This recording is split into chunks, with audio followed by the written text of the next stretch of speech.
Michael Chase. Michael's fate is the definition of wrong basement, wrong time. The kind of misfortune that feels personally targeted. He'd been wandering the basement when he was caught in multiple traps set by the collector. Eventually, he managed to escape with slash wounds and barely enough energy to stay upright, completely confused since he had no idea who was behind the traps. Why are you doing this? And then, of course, bad luck strikes again. Michael tries to fight the wrong person and ends up activating another trap set specifically for him. On the bright side, Michael did accidentally discover a new yoga pose while hanging there. He was later found in the basement by a friend who mistook him for an enemy, looking less like a human and more like a live anatomy demonstration, except he didn't sign up for the class. Shut the f up, I'm Trying to help? Well, unless you have a PhD in necromancy, Jerry the Mouse's instinct for avoiding traps, and some anti-demonic weaponry, I don't think there's much anybody could do to save Michael at that point. Arkin goes to get help, but by the time he returns, there's nothing left to save. Michael's body hangs limp, swaying slightly like even gravity is tired of the situation. His death is a brutal reminder that the collector doesn't capture people. He processes them, like materials, not humans. Victoria Chase. Victoria's death screams panic and zero survival instinct. Sometimes survival is as simple as staying silent and following instructions. She had already been caught by the collector, gagged, blindfolded, missing her toenails and fingernails, and handcuffed to a bathtub. She's freed and given 2 basic instructions. You can't say a word, okay? And when we go out of here, you keep your eyes on my back. Moments later, she sees her husband's corpse and immediately panics, doing the exact opposite of what she was told. She tries to escape and makes enough noise to wake the dead. When she opens the door, the collector is standing right in front of her. He unleashes a flurry of stabs that resembles a rage-filled cooking demonstration. She tumbles down the stairs and is dragged back into captivity. In one of his most disturbing moves, the collector records Victoria's final moments as he drenches her in gasoline and sews her mouth shut. Her exact cause of death is unclear. Either she bled out from the repeated stabbings or died from shock. Victoria's death stands out because it's one of the few done with raw, hands-on aggression. No wires, no mechanics, just the collector's efficiency. Chad. Chad chose the worst night to spend time with his girlfriend. They enter a house that looks suspiciously empty, which in a horror movie is basically a neon sign saying turn around. Instead, they keep going, ignoring all the signs. In the middle of their romantic tension, the collector appears. Chad tries to play heroic boyfriend, which is exactly as dumb as it sounds. He throws a punch with the confidence of someone who's only ever practiced on air. The collector, however, has a knife and better timing. Chad's fist meets the blade, the worst handshake imaginable, and the fight instantly turns against him. Then comes the trap. The collector leads Chad into a swinging blade contraption that looks like a medieval ceiling fan. Chad's fingers took the day off permanently. Dizzy, panicked, and probably reconsidering every life choice that led him there, he stumbled backward, directly into the world's angriest collection of bear traps. They snap shut on him like metal piranhas, holding him in place while the collector watches with the enthusiasm of someone checking items off a grocery list. Chad's romantic evening turns into his final date, with gravity, traps, and terrible luck. Jill Chase. You know when all signs point to dangerous house terrorized by a demonic killer, and then the character just ignores all the signs and waltzes in? That's Jill. No, she's not gonna stop, because common sense clearly clocked out for the night. The initial plan was a quiet night and some alone time with her boyfriend. Instead, she steps into the collector's Home Alone but for Demons obstacle course. She sees the collector and panics. Her boyfriend tries to be heroic and protect her, and you'd expect her to do something whilst he was trying to win the Boyfriend of the Year badge, but no, she didn't. She just stood there watching, trying to process what was going on, and when she eventually reached for her phone to call for help, the collector grabbed her by the neck and knocked her out. Dragged through the mansion, Jill ends up bound in barbed wire. Because rope was apparently too basic for the collector, her wrists and neck are tied tight, leaving her unable to move. Then Arkin, the world's most stressed burglar, manages to free her and tries to help. Look at me, you gotta be quiet. Jill, terrified and completely unaware of his intentions, trusts no one. She grabs the nearest object for defense, scissors, because nothing says safety like craft supplies, and unfortunately those scissors sit exactly where the collector rigged one of his favorite traps. The moment she lifts them, the mechanism snaps, flinging her across the room. She lands on a wall of nails that definitely wasn't approved by any interior designer. Missy just wanted to dance. That's it. mind her business, hit the club, maybe flirt with someone who looks like he sells fake bottle service. Instead, she walked into the collector's version of a nightclub, which had great lighting but zero emergency exits that didn't lead to trauma.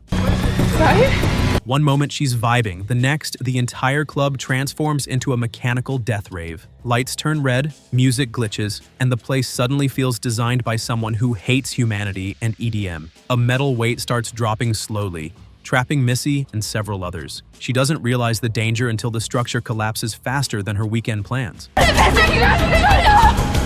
Of course she can't stop it. Standing still and panicking won't save anyone. The metal weight descends and survival turns into hope there are enough bodies to cushion the blow. There aren't. The weight slams down, crushing her instantly. One minute she's dancing, the next she's being turned into a breakfast crepe. Missy didn't die running from a monster. She died because the architecture revolted. In the collector's world, even the ceiling is a murder weapon. Abby. Abby is the definition of Stockholm Syndrome gone too far. She's been with the collector so long she thinks helping him is a career. Imagine being kidnapped and still choosing to be your captor's employee of the month. That's Abby.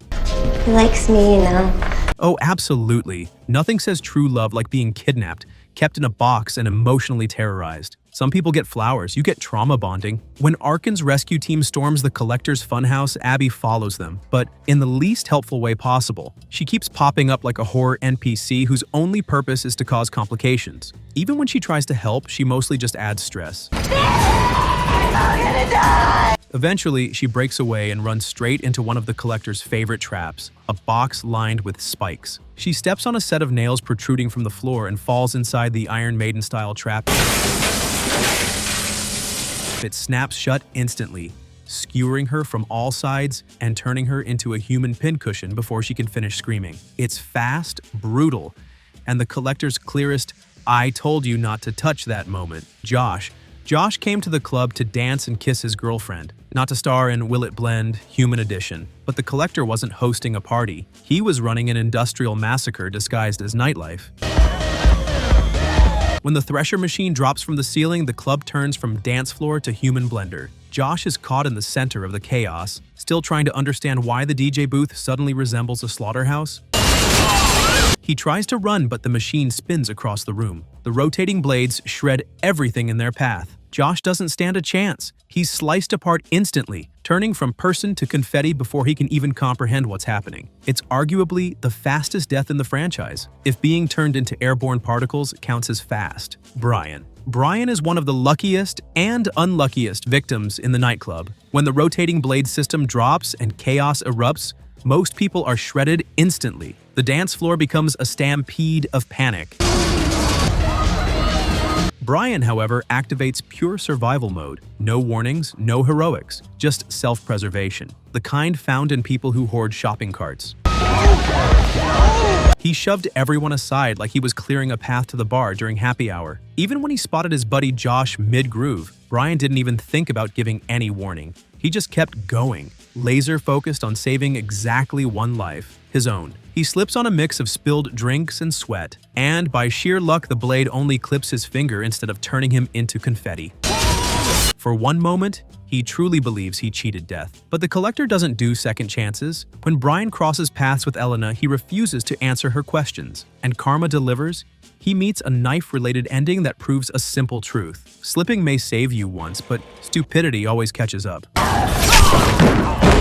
Dre enters the collector's lair acting like bravery alone can defeat a building that wants him dead. He's part of Lucello's tactical team. Cool, collected, professional. Following the group through a hallway, Dre steps ahead, trying to scout the danger. Bad idea. The collector's traps don't need time to think. Stop right there or we'll shoot! The team encounters one of the collector's human traps, a victim with a bomb strapped to his neck. The victim warns them but also stalls them. When the bomb detonates, it triggers another trap.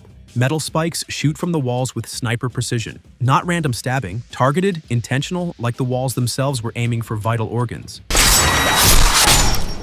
The spikes impale him instantly, pinning him in place like a specimen the collector intends to catalog. The rest of the team can only watch, knowing that touching the trap means joining him. Dre dies suspended in the hallway, a warning sign for the others. The collector. The villain finally gets villained. After 2 movies of torture, traps, and Olympic-level cardio, the collector meets someone who's truly had enough, Arkin. And Arkin is done. The masked sadist who turned homes into murder museums is about to learn what happens when the hunter becomes the hunted.